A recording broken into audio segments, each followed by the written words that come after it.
কি কস যা রেডিমেড পোলা সহ কাশেম মেম্বারে বিয়া করছে তুই তিনটা পোলা সহ বেটি কই পামু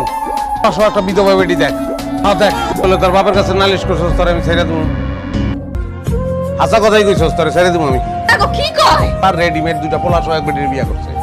তা আমার লাগবো না রেডিমেড পোলা আমি দিমু তো আপনারে আপনি যত বাসা চান আমি আপনারে দিব আপনার বাসা যাইতেন না আরে দূর ও, তুই দিবি কেমনে তুই রেডিমেড দিতে পারবি 9 মাস 10 মাস টাইম লাগবো ওইটা হইব না রেডিমেড তিনটা পারবি তুই দিতে রেডিমেড লাগবো তাহলে কাশেম মেম্বারের পাল্লা ভারী হয়ে যায় এবার আফসোস পূরণ হয় না তাছাড়া তোর বাপে তো কইছে জায়গায় ব্রেক দিতে আমি এখানে ব্রেক দিলাম কিন্তু অন্য জায়গায় তো আমার ব্যবস্থা করতে হবে না বাতেন আচ্ছা আচ্ছা আমার থেকে 10 বছরের বড় হইলে কোনো অসুবিধা নাই পোলা থাকলে হইব বিয়া করবো আমার কথা না শুনে আমারে নাকি তালাক দিব আরেকটা বিয়া করব আম্মা কি কস ওয়াল্লাহ কি কইতাছে আমারে কও আমারে তাড়াতাড়ি কও আম্মা